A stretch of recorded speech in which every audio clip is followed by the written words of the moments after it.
Okay, so we've got our couple from DC. And so I think it helps before I can walk you through somebody's budget is to give you context, like what is going on in their situation. So let me first show you a couple pages here. I'm going to bounce between the planner and the Google Sheet so we can get some ideas of what they have going on. So let's talk about what do they have debt-wise? What do they have savings-wise? What's going on with investing? Here's a look at the debt snapshot worksheet inside of the Mosaic Wealth Planner. And it allows us to just drop some details about our debts. What are the interest rates? How much are they? But I'm going to show you the spreadsheet version. I'm going to have to flip this light because it doesn't like it. Here we go. Here is the Google Sheet version of the planner. And let's look at their debts. Let me zoom in here. Okay, here we go.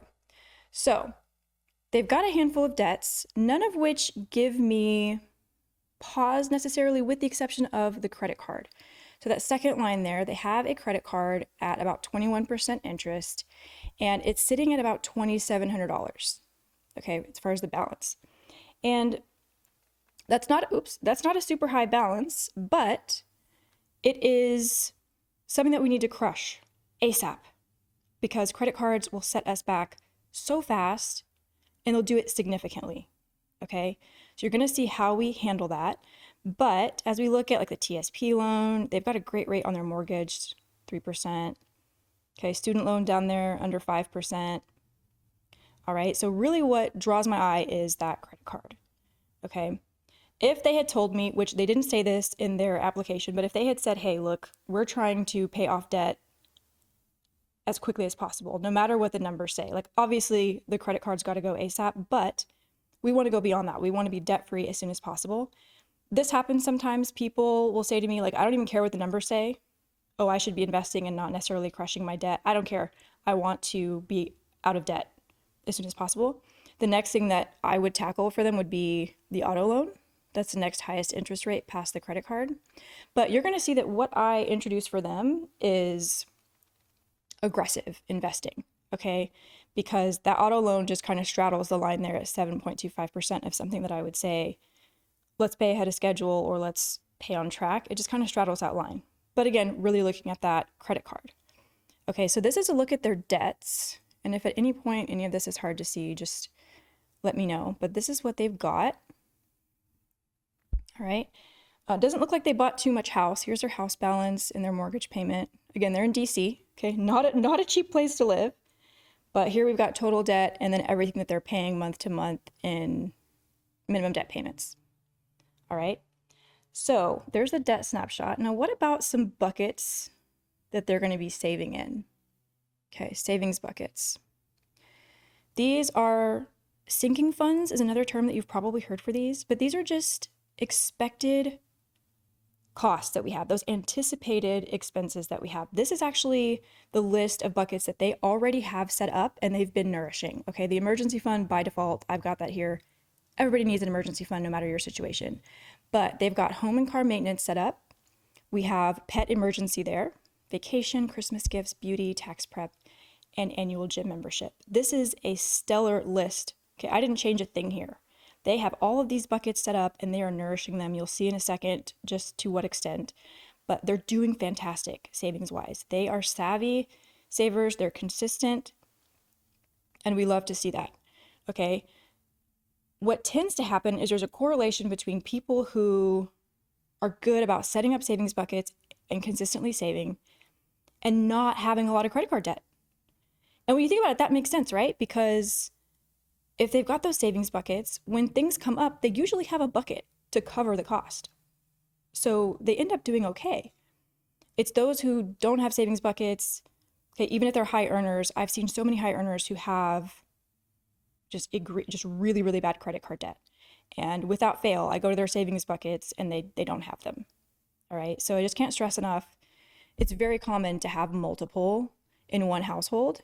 And this is just a great list. Okay, so in terms of organizing all of these, which can be a challenge, a savings bucket tracker is always good to have, okay? And maybe you do this in an app, maybe do this in a spreadsheet, But the idea is that you're identifying what the bucket is, and then throughout the year, you're creating a plan for how am I going to save throughout the year to reach a goal, to reach my goal for that bucket, and then what do I save into it, what do I pull from it, and then just throughout the year, you're keeping track of how each bucket is doing. So on the spreadsheet side, I've got their numbers put in here. Let's look at their buckets. This is the savings bucket tracker inside of the spreadsheet. So let's just go piece by piece here. Their emergency fund is at $18,500. Spectacular. Okay, that is wonderful.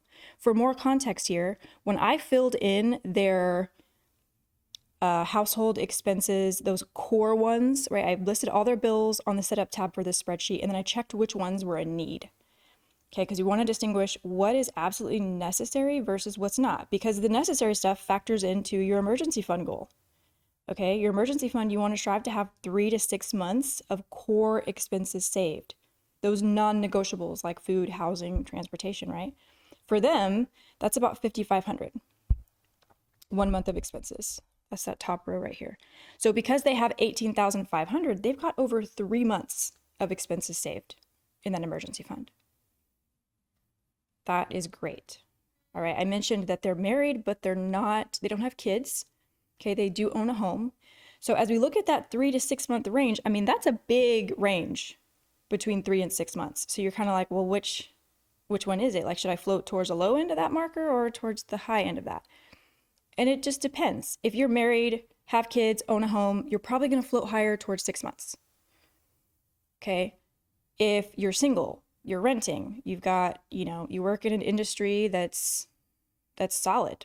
Okay. Pretty reliable. Maybe you float more towards 3 months. So they're going to be somewhere in between. I think they're doing a great job. I think this is a very healthy emergency fund. That's the most important bucket that we have, is the emergency fund. Here's the current balance of home maintenance. They're doing a great job. Okay, they have a goal of $6,000 by year end for that. We're going to make that happen. Okay, in fact, we're going to make all of these savings bucket goals happen with their budget. It's going to be wonderful. Car maintenance, they're nourishing that, making sure they can cover everything from an oil change to annual registration, new tires, whatever the case might be. Pet emergency. Okay, this is one that I think a lot more of us should probably have, because those vet costs can be ridiculous. Okay, so they're doing great with that. Vacation, they're putting some funds aside for that. They've got about $3,700 set aside for vacation. Christmas gifts. Beauty is one that they have a bucket set up for, but I am actually working that in as a variable expense. So it's going to show up in their budgets. Okay, I think that's a good fit based on the numbers that she gave me. It's about $50 a paycheck to cover beauty. And if she doesn't spend it, she can just push it to savings. But I think just having it be a recurring cost, it works well in their situation, but that is a bucket for them right now. Tax prep, we're going to get them to $2,000 by year end. They're at $650 right now. And then their annual gym membership is, I think, $850. So just a little bit of a ways to go for that one. But several buckets, as you can see, and these are their current balances there in blue. They're doing a great job. As I said before, they're saving very consistently. All right. With this tracker, what we always want to do with our buckets is set a goal. So this let's see if I can show you here. This column right here is their goal. So I mentioned before, there's their emergency fund. I mentioned before how I'm going to set up a plan for them within their budget. They can absolutely reach their goal for each of these. And I drafted their budgets to make that happen. So just showing you a comparison between what they've got now and what they want to reach by year end. That's what that number in green represents, is their goal by the end of the year. Okay, beauty we're pouring into the budget, so we'll get that working. Tax prep, gym membership. I think that's everything. Okay, so that is how their savings buckets look. So we've taken a look now at their debt. We've now looked at their savings situation. Now let's look at investing. I'm going to take you over to the retirement tab. Here's a look at the accounts that they have. All right, so she's got a TSP, which is the Department of Defense equivalent of a 401k, as well as a Roth IRA. And then he's got a 401k and a Roth IRA. All right, so we've listed those there. And then here are the current balances for each of those, okay? And who wants to do quick public math? Not me. They've got about $120,000 invested already. All right, so they've been investing. They're doing a good job there. What about what they're putting in each month into each of these accounts? Well, for her, that top line there is her TSP. She is investing every paycheck, and then there's a 5% employer match involved. So this 1,166 takes into account all of that. Her piece plus the employer match. I think it's great to make sure that you factor that in when you're using these retirement calculators, because that is part of what's going into your account. Your employer is helping you out there and investing with you. And then $830 going into his 401k every month. They're each putting $100 into their Roth IRAs, and then about $475 going into her pension every month. When you add all those numbers together, they're currently investing $2,500 just about every single month. Okay, so we're starting to get a better idea of how things are going, and I want to show you a little chart here that I made. Okay, I think that's bright enough, but let me put the light on just in case. Okay, can I zoom on here? Oh, yay, I didn't realize I could zoom on live. Perfect. Again, we need to have the whole landscape in front of us to really be able to help them. Kingdom Hearts 21281. I love that template. How can I get? This is the Mosaic Wealth Planner for Google Sheets that I was just showing you on the iPad. It is in my storefront. I'm going to give one away today. So if you stay on the call live, you just might win a copy and you won't have to pay for it. So stick around, because you have to be live to get the free Google Sheet to have a chance to win. So stay with me here. But I'm so glad you like it. That's all I can ask for. So we just covered, they're investing about $2,500 a month. They have $120K invested. Okay, so she's 32 right now. Let's just say, we're gonna crunch some numbers here, look at some projections. We're looking at a life expectancy for her of 85. And if we start to run some numbers and say, okay, well, let's say they need $7,000 a month pre-tax for retirement. And we've got to make assumptions. Okay, these are going to come up in every calculator you come across. It doesn't matter. This assumes, the numbers I'm about to give you, assume 8% average return on your investments before they retire, 5% while they're retired, and 3% inflation. Make sure that whatever calculators you're working with, that inflation is being taken into account. That's crucial, because we know that's not going anywhere, right? Let me just give you some context here. If they were to invest $1,648 a month, they'd be able to retire when she's 62. So 30 years from now. I mentioned, though, that they're currently investing $2,508 when you count the employer match for her TSP. They can, with these numbers, retire at 59 and have $7,000 a month pre-tax until she's 85. So they'd be going strong for 26 years. This is what they're at currently. That's what they can do. Can we get this better? Can we get them retiring even earlier with the help of the 8-part budget? Of course we can. That's why we're here, guys. Okay, I love it. All right, so I love running these numbers. I did this inside of the spreadsheet, but I think it's just nice to just put exactly what we need on the screen and you can see some numbers. So beautiful. They can comfortably retire. If they keep this up, they can retire at 59. Beautiful. Now, we're going to turn to their budget. I'm going to walk you through 2 September budgets. I'll show you 2 October budgets. And then I'm going to show you how much we can change this, how we can get this better. Okay, but break the giveaways. I want to explain to you these giveaways. The first one I mentioned is I'm giving away a copy of the Mosaic Wealth Planner for Google Sheets, which is what you just saw me working with. All right, it's where you basically drop all of your numbers and bills on one setup tab, and this template will build a full year of budgets for you with your bills already added. Okay, biweekly mortgage payment already added. Okay, you can add multiple income streams. This thing is powerful, to say the least. Okay, I spent about 200 hours putting together this spreadsheet. Okay, she just launched in June. To win this, you have to be live. Okay, and this is going to make sense in a second. I'm going to write something in the comments here on the live.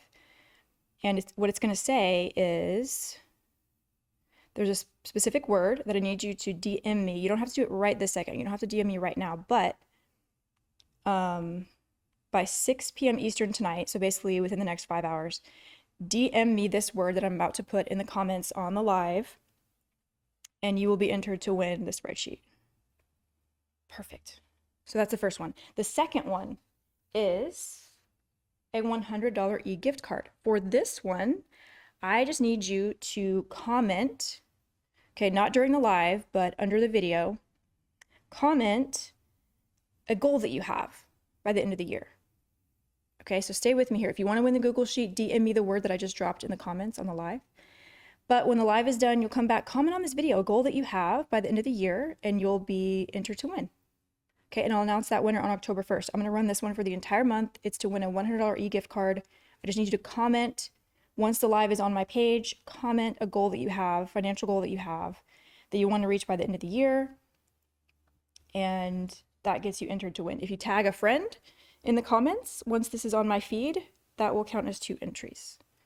Okay, so those are the 2 giveaways. If you have any questions on those, drop them. I can help you out. I love doing giveaways. They're so fun. Okay, so now I'm going to pull over. We're going to do some budgets together. We're going to build these budgets together. That just seems really bright. Let me turn that back away. Zoom out just a little bit. Okay, so September 1st through the 14th. So here are some more details here. Perhaps it helps to show you their money calendar. She is a Capitol Hill staffer. He is a senior advisor at a nonprofit. Here is a look at their September. Okay, here's our money calendar. These green paydays are when he gets paid. Okay, they're both paid twice a month. So he's going to be paid on the 1st and the 15th. Okay. She is paid on the 5th and the 20th. So there are her paydays. So the money calendar has the paydays highlighted. The bills are listed on the day that they're due. Don't worry if you can't quite read those bills. I really just try to highlight the pay situation. So this template that I'm using for them is the 2 budgets per month. We're going to budget based on when he is paid. Okay. So every single month, they're going to have a budget from the 1st through the 14th. And they'll have a second budget that runs from the 15th through the end of the month. So every month we'll have 2 budgets with those date windows every single time. So hopefully that makes more sense when I show you September 1st through 14th. So I'm gonna have to do this way. There we go. His paycheck is $2,078.17. That is take home. Okay, so that's a direct deposit. I need to zoom in on the YouTube side. Give me just a second. There you go. Okay, her paycheck, $29.46.36. That's her paycheck. And here's something that's kind of cool. They have some side hustle income from dog sitting. And that brings in anywhere from $800 to $1,000 a month, sometimes even higher than that during the summer and over the holidays.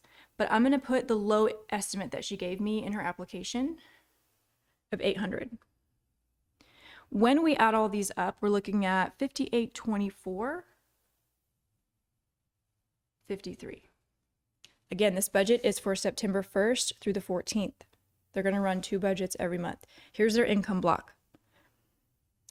First up in the budget, we have expenses. So we need to include any bills that fall in this time frame.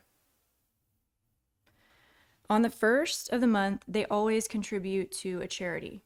I have a section in the budget template that's for giving. So normally you'd probably see me put this there, but it's kind of become like an expense. They just have it kind of on autopilot. That's what they do. 1st of the month, they pay that. And I think they would agree putting it up first here is important to them. So we're going to put that. The auto loan minimum payment, I need to zoom in more over here, is $581. Okay, so I'm just filling in the budget column. I know that we're already over halfway through this budget, but stay with me. This is how I would do their September 1st through 14th budget. Okay, the student loan is also due on the 4th. And that one is $69.71. They have a water bill due on the 5th. They estimate 100 for that. Their mortgage is due on the 7th, and it is $28.71. Netflix on the 9th at $12.71, and pet insurance on the 11th at $42.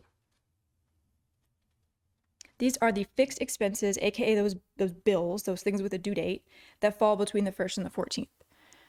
All right. What we also want to put here is variable spending. So things like food, fuel, pet costs, we need to include those here. So I'm going to just go down a little bit. This is the variable spending for this budget that they estimate. $250 for dining out. Let's see, $300 for groceries. Fuel, we're looking at $65 budgeted for this approximately 2-week period. Pets at $50. Beauty at $50. Again, she had this as a savings bucket, but I say let's just work it into the budget. And that's their variable spending estimates for the 14 days. We also want to make sure that we put a cushion here, because I'm going to give every dollar in this budget something to do. So I need to know that I've got some wiggle room in this budget. Okay. And I'm going to do that through a cushion, giving me a little bit of space there. When I add all these up, I'm going to get $45.91, $42. And that's going to leave me, when I look at income minus all of this, I'm left with just over $1,200 as I go into the next section of the budget. All right. Again, make sure you're dropping your questions. If you're curious, I am in the Mosaic Wealth Planner. I saw that question. This is the Mosaic Wealth Planner, the physical version. Okay, I'm filling in a budget worksheet in here. The next section for us to address in the budget is the emergency fund. But as I mentioned in the beginning, they're doing very well for their emergency fund. They have $18,500 in that emergency fund. So guess what? We get to skip that. Extra debt payments. They currently have that credit card at almost 21% interest. It's at $27.04 today. We need to crush that as soon as possible. We can't crush the whole thing right now. We're working with $1,200 left, but we're gonna be aggressive. We're gonna put $904 extra. This is beyond the minimum. Extra. Okay. Their minimum payment actually isn't due until the second half of the month, so you'll see it in that budget. But this is extra, beyond the minimum. $904 towards a credit card. Investing. They are currently putting money into her TSP, his 401k, and her pension. That all happens before this direct deposit. Okay. This is going to be blank right now because all that has already happened before they got paid. All right. But you're going to see, we're going to add a Roth IRA more. We're going to put more into the Roth IRA moving forward as we get into October. But for now, that's blank because right now we're fixated on that credit card and getting that thing down. Oops, I jumped ahead of myself. So with that 904, what does that leave us? So that means that this section in total is 904, and it would leave us with 329.11.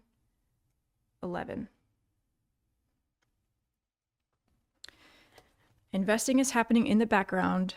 If their credit card situation were worse, I'd have them make changes to their investing, but we're going to crush this thing so fast that we're going to just keep things as they are. The next would be saving. Okay, but again, we are working with that credit card. That's the focus.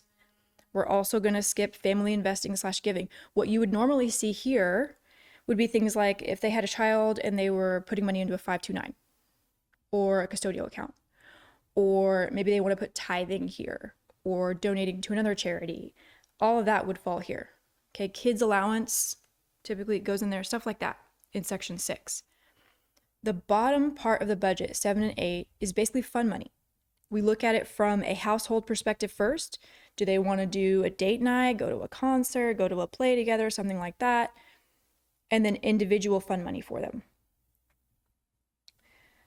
We're going to skip this one, but we are going to afford them a little bit of money for each of them to nurture their hobbies, okay, and things that they might disagree on money-wise, but still wanting to have a little bit of money for each of them.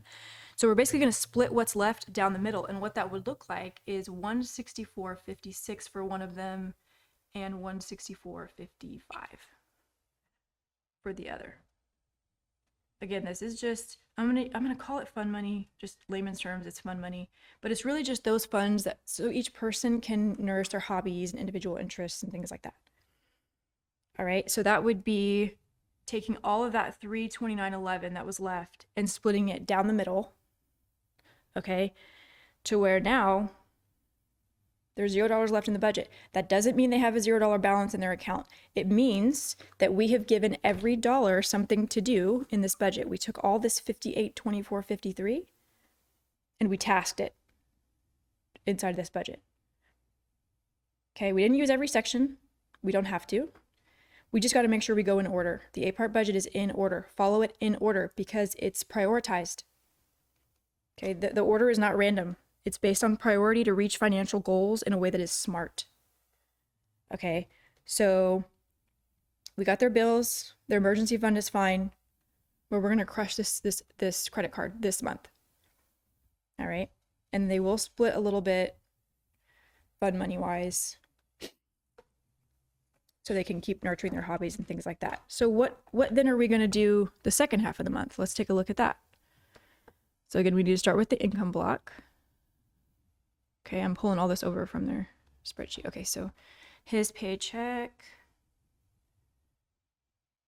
and her paycheck. This one, we're not going to have the dog sitting, but they do both get paid. He's getting paid on the 15th, and she's getting paid on the 20th, which is also in this pay cycle. So we're putting them together in the income block. Okay, so when I add these up, I get 5,024.53. We're going to start listing bills that fall in this budget. Their cell phones are at $125. Here's that credit card minimum payment. This card is still going to have a balance, so this minimum payment is still relevant, at least for now. We've got some subscriptions. Let's see, gym. 116 for that. Electric coming out on the 24th at 150 estimated. Internet on the 24th at $43.99. And home and auto insurance are bundled for $123. So here are the bills that fall between September 15th and 30th. But this block also includes variable spending. So we need to put dining out, groceries, fuel, pet costs, beauty, and then we're going to put that cushion. And I'm just going to put 150 for the cushion. So dining out, 250, groceries, 300, same as we saw in that first budget. So just estimates for these variable spending areas. So there's block 1 for the budget that covers September 15th through 30th. When we add all of these up, $1,477.99. Okay, so the income from their 2 paychecks minus all of these expenses would leave us $3546.54. That's fantastic. We're going to do some amazing things with this discretionary income. Okay, emergency fund is healthy, so we get to skip this section. But we are going to crush this credit card right now. Right now, the second half of September, we are going to pay that thing completely off. This is about how much I think. It depends on when their due date, statement date, all that good jazz is in terms of if this will do it, but it'll be in this zone in terms of the amount that they need to pay to get it completely paid off, because they made a hefty payment the first half of September to bring it down. Okay, so again, this block 3 is for extra payments beyond the minimum. Now, they're currently investing in her pension, her TSP, his 401k. All that happens behind the scenes before this even comes in. So that's going on, but they've been putting 100 each into their Roth IRAs. They can do better than that. Even with this involved, let's bump that up. I'm going to put her Roth and I'm going to put his Roth. Typically they would just do 100 each. We're going to do 300 each. And that's going to leave 1146.54. So with each block, we're keeping track of how much are we budgeting in that block, and then what does that leave us as we keep going. Saving, this is where we nourish those savings buckets, and they have a lot, but they've done fantastic with consistently nourishing them. So car maintenance and annual gym membership. I set up saving schedules for them to reach their goals by year end, and it meant they needed to be pretty aggressive. Okay. So that's what's happening here, is we're getting those buckets so that we can follow the saving schedule that we set and reach all of their savings goals by year end. Family investing / giving is not applicable for them right now. Okay, again, that would be something like a 529, UTMA, an allowance for a child, maybe offering money to a family member. Okay, so the investing for the adults in the budget is this block. Your retirement takes priority over your child's future, right? So that's why block 6 comes later on. That family investing comes later on. With what's left, we're going to split it down the middle, 50-50 inside of here. Now, let's say they came together tomorrow on the 12th, and they're like, all right, we're topping off our budget for the 15th through the 30th. And like, what about a date night? We just crushed that credit card. We're still saving according to schedule. We're investing even more than we have been. Let's do a date night. Let's go to the show. Let's do this thing together. That would go here. Something that they both say, let's spend joint dollars on this and go and do something together. That would be block 7. But block 8 is at an individual level. So I tend to just succinctly call it fun money for each person. You could call it hubby and wifey funds. You could call it play money, whatever you like. But if we were to split that 450, 154 down the middle, it would be 225.77 for each of them. Now, they might come together and say, well, we don't need that much. And maybe they don't, but we've got to consider, what are their hobbies? What do they like to do? Could one of them be looking at a business venture or something that the other person doesn't necessarily agree putting money towards? That is why this needs to be there. Okay, what you're seeing me lay out on these spreadsheets is what I call the 95% joint model for couples. And it means that almost everything is joint. Like, this is a joint account that their income hits. They cover all this from joint dollars. But down here, this money goes to their individual accounts. That's the 95% joint model. That's what I call it. And it allows you to nourish both joint and individual goals. So do you see how in just the month of September alone, we crushed the credit card, we upped their investing dollars, give every dollar a job, they're doing fine with their savings. So then I've already written October budgets. So let me walk you through what we have here. We got a question here. Do you recommend individual savings for couples? If so, where would that go? Individual savings isn't something that I typically see or recommend, but that may come into play. Let's say one person has something that they're trying to pursue and it's costly. They're gonna have to save over time. In that case, it might make sense for that one person to set up a personal savings account. Okay, just in the same place as their joint checking. Maybe they just add that account. They call up the bank, add a individual savings account, and then that's just for their dollars. So their fund money goes in there individually and they can save gradually towards whatever it might be. Okay, but if it's just like hobbies, little things that they like to do, usually an individual checking does the trick. Kind of covers those bases. So October 1st through 14th, same paychecks as before. Here's the dog sitting income. We have their bills that fall between the 1st and the 14th. We have their variable spending. Okay. 1,200, a little over 1,200 left. We get to skip emergency fund. They have no more high interest debt. The credit card's gone. We get to skip block 3. The investing block. This is going to be very plump in the second budget for October, but for right now, they could put 50 each into their Roth IRAs. Perfect. Love that. But there's a conversation to be had here about the fact that they could actually create a plan that allows them to retire earlier than the traditional retirement age of like late 50s, early 60s.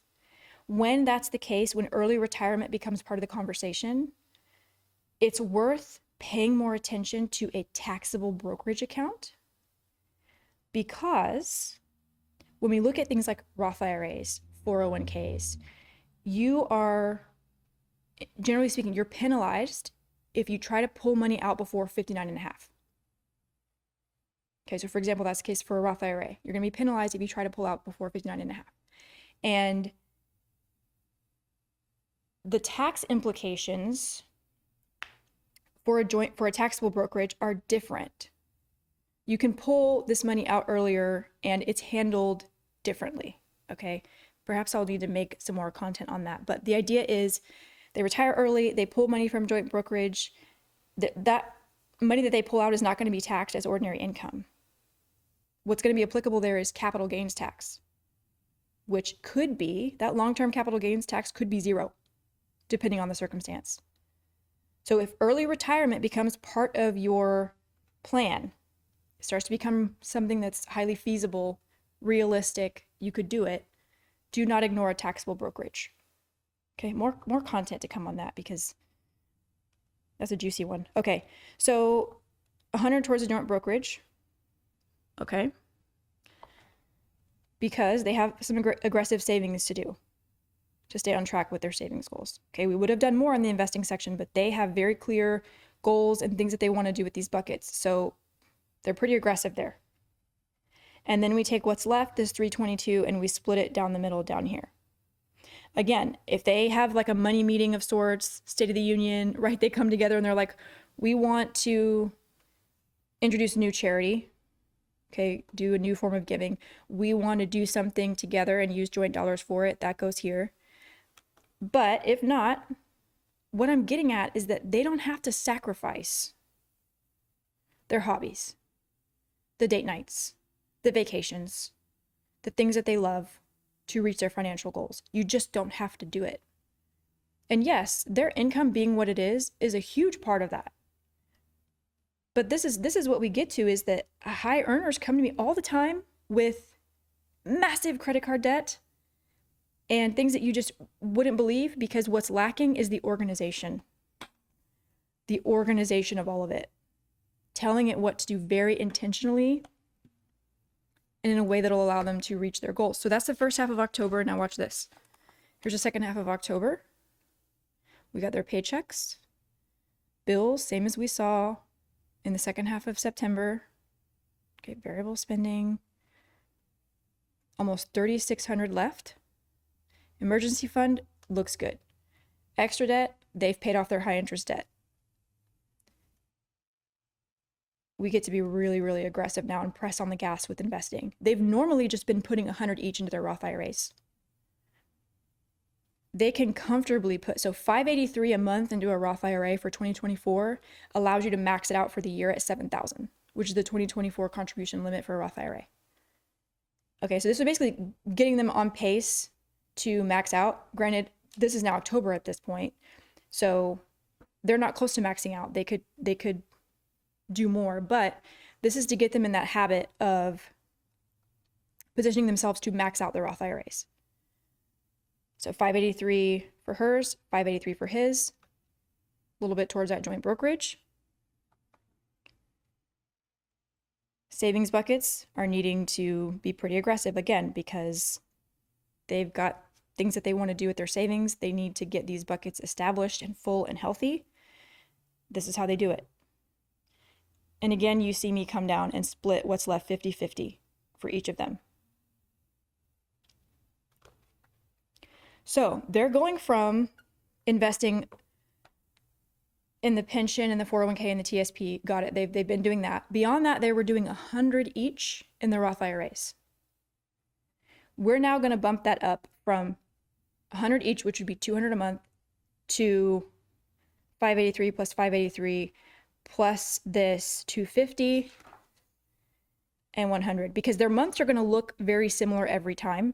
So assuming that the savings tempo kind of stays consistent, right? Aggressive saving, aggressive investing every month, they can very comfortably start to invest.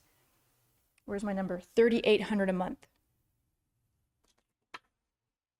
They're doing 2,500 right now across the TSP, 401k, her pension, plus 200 for their Roth IRAs.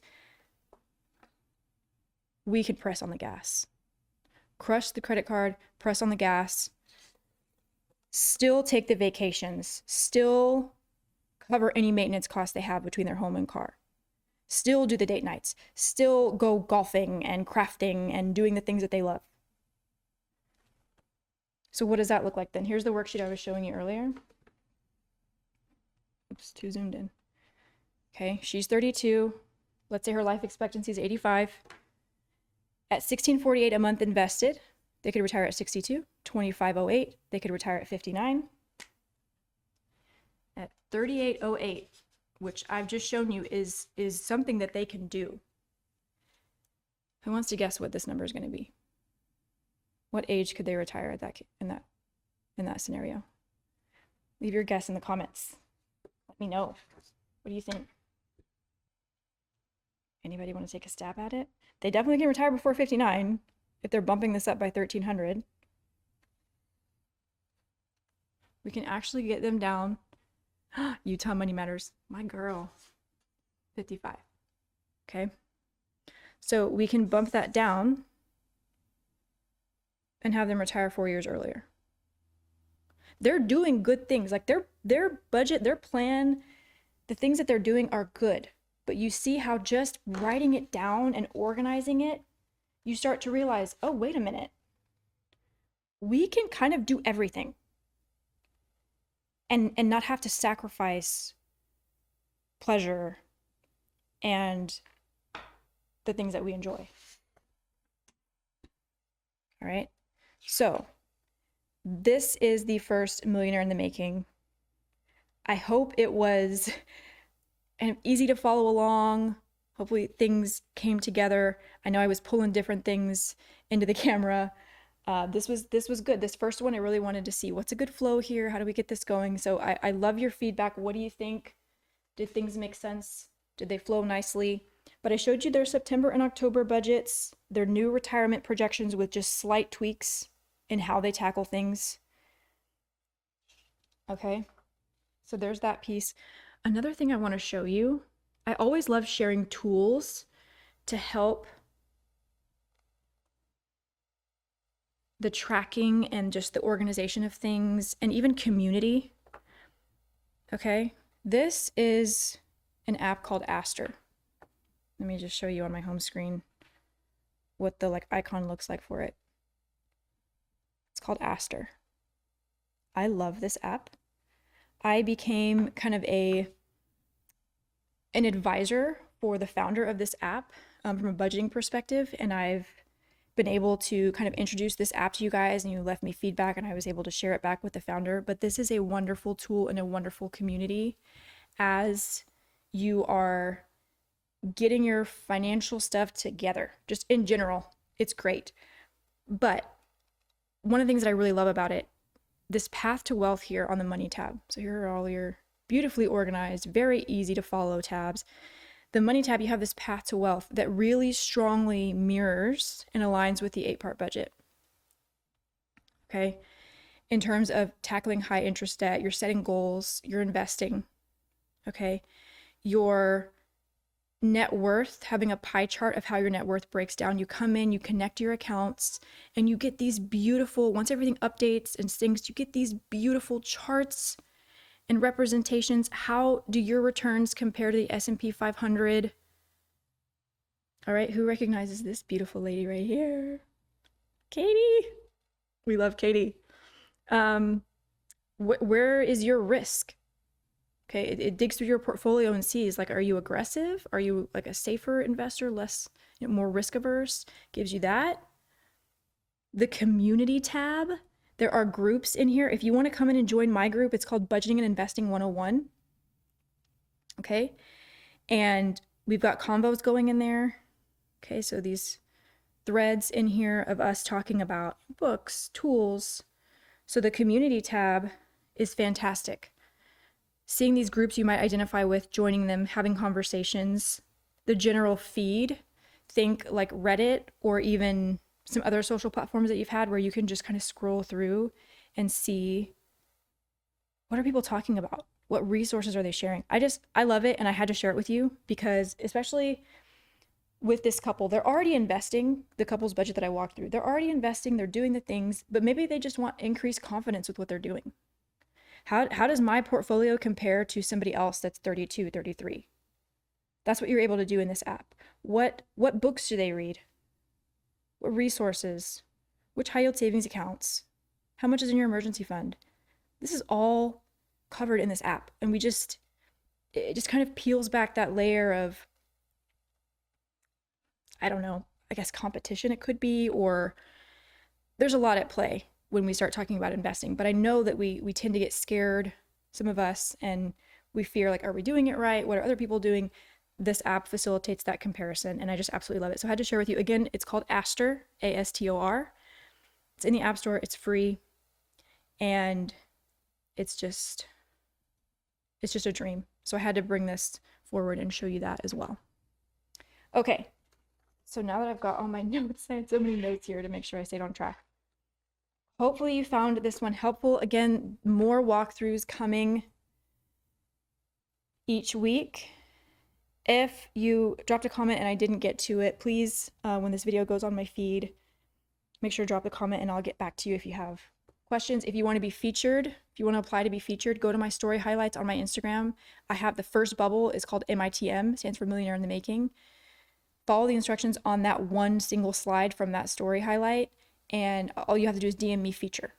Okay, so even if you don't go to the story highlight, just DM me the word feature and you'll get that auto reply with the application link, and you can apply to be featured on here. I use real numbers. If I have questions, I'll email you back and be like, hey, can you clarify this? I did that with this couple. Too easy. We get you situated. I bring your plan to the table. I don't share your name, and we get you a plan to become a multimillionaire in this case, and retire earlier than you planned. All right, hopefully you found that helpful. Again, with the giveaways, when we wrap up here, if you haven't already, DM me the word that I dropped earlier in the comments. Scroll up so you don't miss it before I close the call. DM me that word and you enter to win a copy of the Google Sheet that you saw me feature in this call, in this live. And one of those will be going out today. And then if you'd like to enter to win a gift card, once this hits my feed, comment with a financial goal that you have, you want to reach by the end of the year, and you'll enter to win a $100 e-gift card, and that will be announced on October 1st. Okay? Very, very grateful for those of you that popped in, or if you're watching the recording, let me know you watched it. Drop something in the comments. Give me questions, feedback. I love hearing from you guys. I appreciate you being here, and we will see you next week. Bye, everybody.